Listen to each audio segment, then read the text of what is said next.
केंद्र सरकार अगले फाइनेंशियल ईयर की पहले क्वार्टर में हर घंटे 182 करोड़ रुपए से ज्यादा कर्ज लेगी।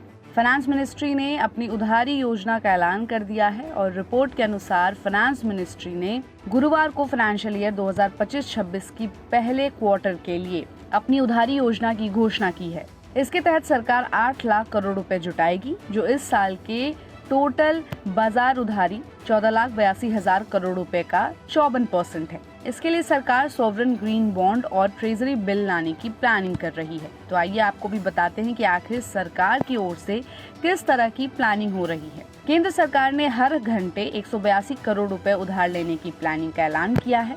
सरकार पहले क्वार्टर में 8 लाख करोड़ रुपए उधार लेगी। इसके लिए सरकार बॉन्ड और सिक्योरिटीज का सहारा लेने की तैयारी कर रही है। 8 लाख करोड़ रुपए को पहले क्वार्टर में 183 दिनों में बराबर बांट दिया जाए तो हर रोज करीब 4400 करोड़ रुपए की उधारी बन रही है। सरकार की ओर से नए फाइनेंशियल ईयर में 14,82,000 करोड़ रुपए उधार लेने का प्लान तैयार किया है और पहले क्वार्टर में टोटल उधार का 54% हासिल करने का ऐलान फाइनेंस मिनिस्ट्री की ओर से किया गया है। रिपोर्ट के अनुसार इस उधारी का एक हिस्सा जो 10,000 करोड़ रुपए है, स्कीम्स को फंड देने के लिए सॉवरेन ग्रीन बॉन्ड के जरिए जुटाया जाएगा और ये उधारी 26 वीकली नीलामी के जरिए ली जाएगी, जिसमें सिक्योरिटीज 3 से 50 सालों के बीच मैच्योर होंगी। सरकार ने अपने नोटिफिकेशन में कहा कि बाजार उधारी 3, 5, 7, 10, 15, 30, 40 और 50 साल की सिक्योरिटीज में फैली होगी। अलग अलग मैच्योरिटीज के तहत उधारी का हिस्सा अलग अलग होगा, जिसमें 3 साल के लिए 5.3%, 5 साल के लिए 11.3%, 7 साल के लिए 8.2%, 10 साल के लिए 26.2%, 15 साल के लिए 14%, 30 साल के लिए 10.5%, 40 साल के लिए 14% और 50 साल के लिए 10.5% शामिल है। लोन रीपेमेंट को अच्छे से बैन करने, सरकार रिडम्पशन प्रोफाइल को क्लियर करने के लिए सिक्योरिटीज को वापस खरीदेगी या स्विच करेगी।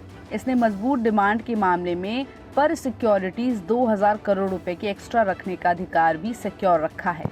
लॉन्ग टर्म डेट के अलावा सरकार फाइनेंशियल ईयर 2026 की पहले क्वार्टर में वीकली आधार पर 19,000 करोड़ रुपए के ट्रेजरी बिल भी जारी करेगी। इसमें 91 दिन टी बिल में 9,000 करोड़ रुपए, 182 दिन के टी बिल में 5,000 करोड़ रुपए और 364 दिन के टी बिल में 5,000 करोड़ रुपए शामिल होंगे। कैश फ्लो में ब्रेक के बैलेंस को दूर करने के लिए आरबीआई ने फाइनेंशियल ईयर की पहले क्वार्टर के लिए 1,50,000 करोड़ रुपए की वेज एंड मींस एडवांस यानी कि WMA लिमिट निर्धारित की है।